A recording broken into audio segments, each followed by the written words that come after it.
नमस्कार दोस्तों, मैं शिका बुद्धि राजा स्वागत करती हूँ आप सभी का एक बार फिर से मेरे साथ आज की वीडियो में। और दोस्तों, आज की वीडियो में मैं लेकर आई हूँ इन्फॉर्मेशन अपनी हर वीडियो की तरह।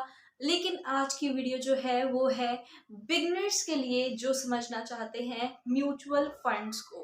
म्यूचुअल फंड क्या होते हैं, कितने तरह के होते हैं, कौन सा म्यूचुअल फंड आपके लिए बेस्ट रहेगा, वो सारी इन्फॉर्मेशन हम आज की वीडियो में डिस्कस करेंगे। तो दोस्तों, सबसे पहले हम जान लेते हैं कि क्या होता है म्यूचुअल फंड। वैसे तो कुछ लोग जो ये वीडियो देख रहे होंगे उनको पता होगा, लेकिन जिन लोगों को नहीं पता कि म्यूचुअल फंड असल में क्या होता है और किस तरीके से काम करता है, तो मैं उन्हें बता दूं कि म्यूचुअल फंड एक तरीके से ऐसी कंपनीज होती हैं जो आपसे और आपके जैसे और बाकी लोगों से पैसा इकट्ठा करती हैं, पैसा जोड़ती हैं और फिर उनको अलग अलग स्टॉक्स में, अलग अलग कंपनीज में इन्वेस्ट कर देती हैं। और इसमें अगर हम बात करें कि म्यूचुअल फंड में जो इनके फंड मैनेजर्स होते हैं, वो जो होते हैं वो एक्सपीरियंस्ड होते हैं और वो अलग अलग स्ट्रैटेजीज, अलग अलग टूल्स यूज़ करते हैं। ऐसी कंपनीज ढूंढ के लाते हैं जो आगे जाकर आपको बहुत अच्छा बेनिफिट और अच्छा रिटर्न्स जो है वो दिलवा सकती हैं।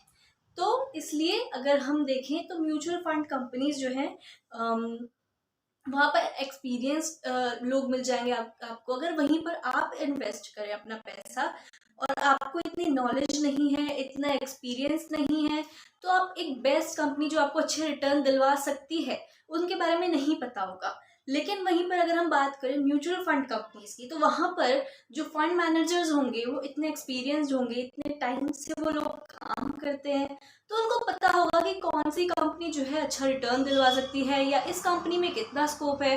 तो वो उन जगहों पर आपका पैसा इन्वेस्ट करेंगे। तो अगर देखा जाए तो म्यूचुअल फंड ऐसी कंपनीज होती हैं जो आपका पैसा इन्वेस्ट करती हैं अलग अलग स्टॉक्स में, और ये एक्सपीरियंस होती हैं और इनको अच्छी नॉलेज होती है स्टॉक्स के बारे में और कंपनीज के बारे में, कौन सी कंपनी अच्छी है, कौन सा स्टॉक अच्छा है, कहाँ पे अच्छे रिटर्न्स मिलेंगे, किस कंपनी में कितने टाइम तक इन्वेस्टमेंट करनी चाहिए। तो इन तरीके की जो है इनको नॉलेज होती है और इनके पास अलग अलग टूल्स और स्ट्रैटेजीज होती हैं जिनकी मदद से वो ढूंढ के निकालती हैं ऐसी कंपनीज में कितना पैसा इन्वेस्ट करना चाहिए। और हम लोगों से पैसा इकट्ठा करके मतलब जैसे आप हो, आपसे 5,000 ले लिए या जितने आपने इन्वेस्ट करने थे, 5,000, 10,000, आपसे 5-10,000 लिए। आपके जैसे बाकी लोग जो हैं जो इन्वेस्ट करना चाहते हैं, वो जितना पैसा इन्वेस्ट करना चाहेंगे, उन अलग अलग लोगों से पैसे इन्वेस्ट करने के लिए लिए और फिर उनको अलग अलग स्टॉक्स में, अलग अलग कंपनीज में, अलग अलग फंड्स में वो पैसा उन्होंने इन्वेस्ट कर दिया। और फिर इससे क्या होता है कि जो रिटर्न्स आएंगे इसके बदले में, जो आप पैसा उनको देती हैं उनके बदले में आपको मिलेंगे म्यूचुअल फंड की यूनिट्स। तो जितने पैसे आपने दिए, मान लीजिए एक यूनिट थी 100 रुपए की और आपने दिए 500 रुपए इन्वेस्ट करने के लिए, तो आपको मिल जाएगी म्यूचुअल फंड की 5 यूनिट। ठीक है, तो इस तरीके से आपको म्यूचुअल फंड जो है रिटर्न्स दिलवाता है। वहीं पर अगर बात करें कि इसमें कितने चार्जेस लगते हैं, तो जितना पैसा आप इन्वेस्ट करने के लिए देते हैं कंपनी में, उसका 1% जो होता है वो म्यूचुअल फंड की कंपनी रख लेती है अपने एम्प्लॉयज के खर्चे के लिए या फिर एक तरीके से जो उनके अपने चार्जेस होते हैं उनके लिए। ठीक है, तो 99% जो पैसा होता है आपका। वहीं पर अगर आप अपना पैसा खुद से इन्वेस्ट करते हैं तो ऑब्वियस सी बात है 100% पैसा जो आप इन्वेस्ट करेंगे वो आपके नाम पर इन्वेस्ट होएगा, आपको 100% पैसे के रिटर्न मिलेंगे, आपको किसी के चार्जेस नहीं देने पड़ेंगे। बट वही बात है, अगर आपको उस चीज़ की नॉलेज नहीं है तो आप अपने लिए बेस्ट कंपनी या फिर बेस्ट स्टॉक्स नहीं निकाल पाएंगे कि आपको कहाँ पर पैसा इन्वेस्ट करना चाहिए। तो वहाँ पर जो फंड मैनेजर्स होते हैं उनके पास कुछ लिस्टेड कंपनीज होती हैं जिनमें उनको पैसा इन्वेस्ट करना ही होता है। तो अगर हम म्यूचुअल फंड देखें तो कुछ टॉप कंपनीज में हर म्यूचुअल फंड जो है पैसा लगाता है। अब बात करते हैं कि म्यूचुअल फंड कितने टाइप के होते हैं और कौन सा बेस्ट म्यूचुअल फंड है।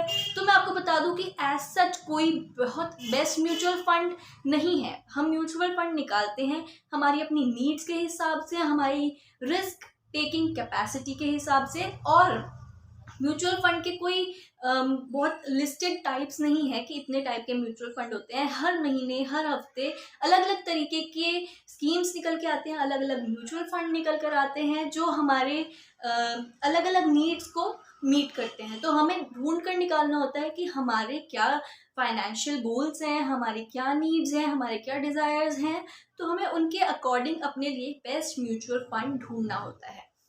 दोस्तों, अब कुछ हम 3 मेन तरीके के म्यूचुअल फंड के बारे में बात करेंगे। वैसे तो बहुत तरीके के म्यूचुअल फंड होते हैं, लेकिन कुछ 3 कैटेगरीज में हमने हर म्यूचुअल फंड को डाला हुआ है, जिसके अंडर बाकी सारे म्यूचुअल फंड्स आ जाते हैं। तो इसमें सबसे पहले आते हैं इक्विटी फंड्स, उसके बाद आते हैं डेब्ट फंड्स और उसके बाद आते हैं हाइब्रिड फंड्स। तो सबसे पहले हम बात करेंगे हाइब्रिड फंड्स के बारे में।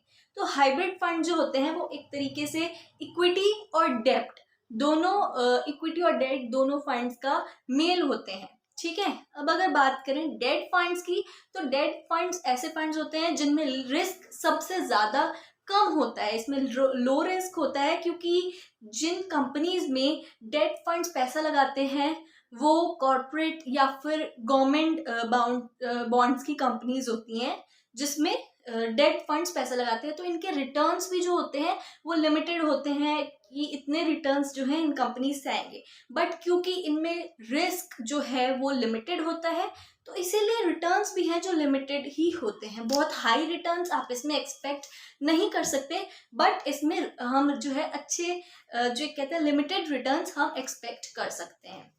तो डेट फंड ऐसी कंपनीज होती हैं, लेकिन इनमें क्या है कि रिस्क कम है, तो पैसा डूबने के चांसेस कम है, लॉसेस के चांसेस कम है, और वहीं पर फिर इनमें प्रॉफिट भी कम है, ठीक है। अब बात करते हैं इक्विटी फंड्स की। तो अगर इक्विटी फंड्स की बात करें तो इसमें बहुत सारे टाइप के फंड्स आ जाते हैं, हम सारे देखेंगे एक एक करके, सारे इक्विटी फंड्स के बारे में बात करेंगे, बट उससे पहले हम देखते हैं इक्विटी फंड्स असल में होते क्या है। इक्विटी फंड्स होते हैं कि ये ऐसे फंड होते हैं, जैसे हमने बात किया था कि अलग अलग कंपनीज में पैसा लगाना। तो इक्विटी फंड्स क्या करता है, डिफरेंट स्टॉक्स में पैसा लगा देंगे, 3-4 स्टॉक पकड़ेंगे, उनमें अलग अलग स्टॉक्स में इक्विटी फंड्स जो है वो पैसा लगा देते हैं। और इससे क्या होता है, इससे आपका पोर्टफोलियो डाइवर्सिफाई भी हो जाता है, आपको अलग अलग स्टॉक्स का बेनिफिट मिल जाता है कुछ लिमिटेड अमाउंट में, तो वो होते हैं इक्विटी फंड्स। तो इसमें आ जाते हैं बहुत सारे टाइप के फंड्स, जैसे कि हमारे इंडेक्स फंड्स और भी अलग अलग टाइप के फंड। तो वो सारे हम देखते हैं अब कि इक्विटी फंड्स जो हैं वो कितने टाइप के होते हैं और कौन सा जो है वो बेनिफिशियल रहता है, कौन सा इंडेक्स फंड क्या होता है, और कौन सा इक्विटी फंड आपकी नीड्स के हिसाब से आपके लिए बेस्ट रहेगा। तो सबसे पहले बात करते हैं वही सेम इंडेक्स फंड्स के बारे में। इंडेक्स फंड की अगर बात करें तो इंडेक्स फंड एक जो step by step procedure follow करता है, ठीक है। अब वो प्रोसीजर किसका फॉलो करता है, वो करता है निफ्टी 50 का जो है same procedure index funds follow करते हैं। जैसे निफ्टी 50 है, वो कुछ टॉप कंपनीज पकड़ लेते हैं इंडिया की और उनमें जो है पैसा लगाते हैं, ठीक है। टॉप कंपनीज के हिसाब से जो कंपनी बहुत अच्छी उनको दिखेगी उसमें ज़्यादा पैसा लगाएंगे, फिर उससे नेक्स्ट कंपनी जो उनको दिखेगी उसमें उससे थोड़ा कम। तो इस तरीके से जो है निफ्टी 50 अपना पैसा डिवाइड कर करके इन्वेस्ट कर देती है टॉप कंपनीज में। अब वही सेम चीज़ क्या करते हैं इंडेक्स फंड्स। इंडेक्स फंड के पास जितना पैसा कलेक्ट होता है, अब जैसे निफ्टी 50 है, उसने कोई एक टॉप कंपनी पकड़ी, फर्स्ट नंबर पे उसने जो टॉप कंपनी लिस्ट करी उसमें उसने लगा दिए मान लीजिए 30% पैसा। जितना 30% पैसा उनके पास इंडेक्स फंड्स के पास इंडेक्स फंड कह रही हूँ, निफ्टी 50 के पास था, उसने अपना 50% मान लीजिए माफ कीजिए 30% पैसा इंडेक्स फंड ने लगा दिया उस टॉप कंपनी में। अब वही सेम चीज करेगा इंडेक्स फंड। इंडेक्स फंड के पास जितना पैसा होगा उसमें से 30% पैसा वो उसी सेम कंपनी में लगा देगा जिसमें निफ्टी 50 ने लगाया होगा, और इसी तरीके से वो मैनेज करेगा अपने बाकी सारे पैसे को। जितना परसेंट पैसा निफ्टी 50 ने अपनी बाकी कंपनीज में लगाया होगा वही सेम परसेंटेज और वही सेम जो है सेट फॉलो करता है इंडेक्स फंड्स। तो इसीलिए निफ्टी 50 का ग्राफ जिस तरीके से उठता है उसी तरीके से उठता है इंडेक्स फंड्स का ग्राफ। और ऑब्वियसली अगर निफ्टी 50 टॉप कंपनीज में पैसा लगाती है तो वहीं पे ही जो हमारा इंडेक्स फंड्स है वो भी फिर उसी को फॉलो करते हुए टॉप कंपनीज में पैसा लगाती है। तो जिस तरीके से आप ग्रोथ देखोगे निफ्टी 50 में वही ग्रोथ होती है सेम इंडेक्स फंड में। अगर निफ्टी 50 गिरेगा तो इंडेक्स फंड गिरेगा, निफ्टी 50 उठेगा तो इंडेक्स फंड उठेगा, क्योंकि सेम कंपनीज में पैसा लगा हुआ है वो भी सेम परसेंटेज में, ठीक है। तो अब सेकंड आता है हमारा लार्ज कैप फंड। अगर लार्ज कैप फंड की बात करें तो जैसा कि नाम सजेस्ट कर रहा है लार्ज, तो लार्ज कैप फंड में क्या होता है, जो हमारी टॉप 100 कंपनीज होगी, अगर हम उनके साइज के अकॉर्डिंग देखें, साइज के अकॉर्डिंग जो टॉप 100 कंपनीज होंगी उसमें जो है लार्ज कैप फंड पैसा लगाती हैं। लार्ज कैप फंड क्या करता है, टॉप 100 कंपनीज देख लेगा, उनके साइज के अकॉर्डिंग, मार्केट साइज जो उनका है उसके अकॉर्डिंग, और उसमें अपना पैसा वो इन्वेस्ट करते हैं। ठीक है, तो इसमें क्या है, अगर इसकी बात करें, क्योंकि टॉप कंपनीज में पैसा लग रहा है तो रिटर्न्स जो है वो एक तरीके से एश्योर्ड होते हैं, क्योंकि टॉप कंपनीज है वो ग्रो करेंगी ही, तो आपका रिटर्न्स आना एश्योर्ड है। लेकिन अब इससे होगा क्या कि आप ये देखिए कि अब इसमें रिस्क कम है, क्योंकि आपका पैसा आना एश्योर्ड है, इसमें रिस्क नहीं है, और जहाँ पर रिस्क नहीं होता वहाँ पर रिटर्न्स इतने अच्छे नहीं मिलते। रिटर्न्स मान लीजिए एश्योर्ड है, बट इतने अच्छे रिटर्न्स वहाँ पर नहीं मिलेंगे, सेटिस्फाइंग रिटर्न्स जो हैं वो वहाँ पर नहीं मिलेंगे।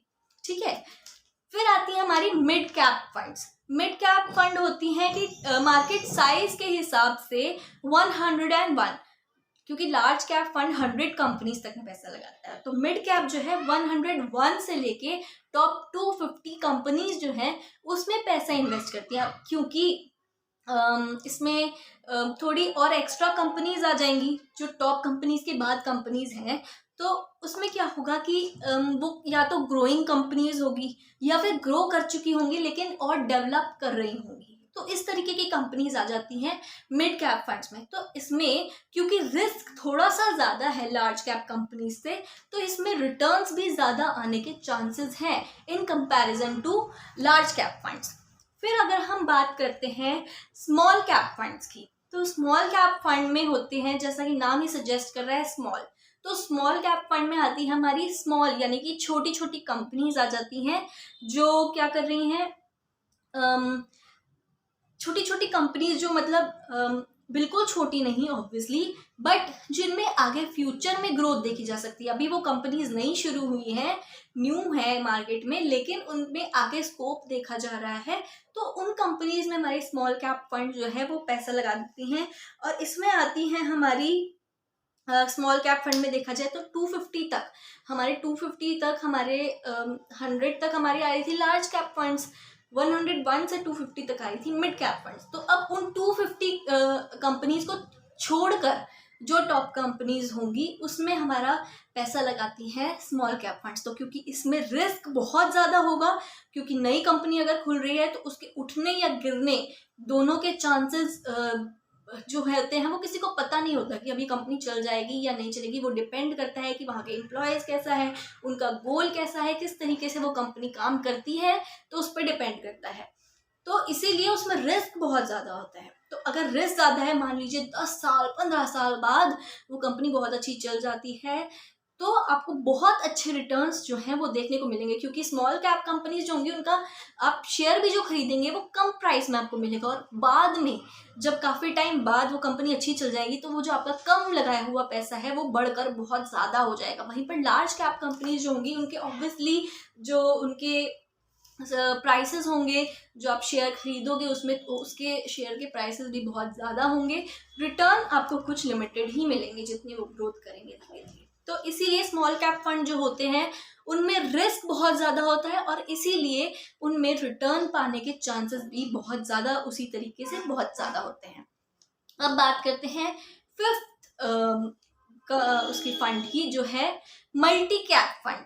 ठीक है, मल्टी कैप फंड क्या होता है, जैसा कि नाम ही सजेस्ट कर रहा है मल्टी, तो इसमें है कि इसमें जो तीनों तरीके के हमारे फंड्स थे, large cap fund, mid cap fund और स्मॉल कैप फंड, तो तीनों तरीके के फंड में पैसा लगाया जाता है। लेकिन इसमें एक कंडीशन होती है हमारे फंड मैनेजर्स के पास कि उनको 25-25-25 इन तीनों कंपनीज में 25% पैसा जो है तीनों कंपनीज में उनको लगाना होता है। मतलब उनको एक परसेंटेज दे दी जाती है कि इतना तो आपको लगाना ही लगाना है, तो उनके पास कोई चॉइस नहीं बचती है। ठीक है, तो तीनों कंपनीज का ये हमें एक्सपोजर देती है। बट हम क्या, अब इससे क्या होगा, जो हमारा फंड मैनेजर है उसको लिमिट कर दिया गया कि इतना % पैसा आपको लगाना है। अगर उसको ये लिमिटेशन नहीं दी होती तो वो अपनी मर्जी से लगा सकता था। उसको जिस जगह पर ज़्यादा स्कोप दिखता वो वहाँ पे ज़्यादा पैसा लगाता, जहाँ कम स्कोप दिखता वहाँ कम पैसा लगाता। बट अब उसके पास ऐसी कोई फ्लेक्सिबिलिटी नहीं है, इसलिए तो ये अच्छा है बट इतना अच्छा नहीं है। अब इसी के सॉल्यूशन में हमें मिल जाता है flexi cap fund. Flexi cap fund हमारी इसी मेजर प्रॉब्लम को, जो मेजर प्रॉब्लम हमें हो रही थी मल्टी कैप फंड में, उसी मेजर प्रॉब्लम को हमारा सॉल्व करता है flexi cap fund. Flexi cap fund को भी यही सेम फ्लेक्सिबिलिटी होती है कि वो तीनों तरीके की कंपनीज में पैसा लगाते हैं, लार्ज कैप भी, स्मॉल कैप भी, मिड कैप भी। बट जो हमारा परसेंटेज का उसमें सिस्टम था हमारे मल्टी कैप फंड में, वो फ्लेक्सी कैप फंड में नहीं होता। आपको कोई गिवन परसेंटेज नहीं होती कि इतना पैसा आपको लगाना ही लगाना है। जो हमारा फंड मैनेजर है वो अपनी मर्जी से पैसा लगा सकता है। अब इससे मैं आपको बताती हूँ कि बेनिफिट किस तरीके से होता है। मान लीजिए कि उसने पैसा लगाया तीनों कंपनीज में। अब वो देख रहा है कि जो लार्ज कैप फंड की कंपनीज हैं उसमें आगे गिरने के चांसेस है, उसमें लॉस होने के चांसेस है। वहीं पर जो स्मॉल कैप की कंपनीज हैं उसमें प्रॉफिट होने के चांसेस है। मैं सिर्फ आपको एक एग्जांपल देके बता रही हूँ। तो अगर हमारे फंड मैनेजर को इतनी फ्लेक्सिबिलिटी होगी कि वो उसको चेंज कर सके, जैसा कि उसको मल्टी कैप फंड में नहीं होती इतनी flexibility but flexi cap fund में होती है, तो वो क्या करेगा, लार्ज कैप फंड का कुछ पैसा जो है वो निकाल कर वो स्मॉल कैप फंड्स में डाल देगा ताकि हमें और शेयर्स मिल जाए और हम और प्रॉफिट कर पाए। लेकिन अब वहीं पर देखें मल्टी कैप फंड में तो वो ऐसा नहीं कर सकता क्योंकि उसको एक गिवन परसेंटेज होती है।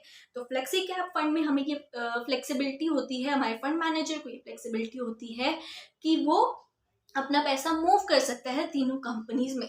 तो इसीलिए फ्लेक्सी कैप फंड जो है वो थोड़ा बेटर होता है मल्टी कैप फंड से। तो दोस्तों ये थी आज की पूरी इन्फॉर्मेशन म्यूचुअल फंड के बारे में और उसके कितने टाइप्स होते हैं इसके बारे में। अब नेक्स्ट वीडियो में बनाऊंगी कि कौन सा म्यूचुअल फंड आपके लिए होगा बेस्ट, आपकी रिक्वायरमेंट्स को मीट करेगा और कौन से म्यूचुअल फंड में आपको पैसा लगाना चाहिए। दोस्तों आज की वीडियो अगर आपको पसंद आई हो तो चैनल को ज़रूर सब्सक्राइब करें, वीडियो को लाइक और शेयर करना बिल्कुल ना भूलें।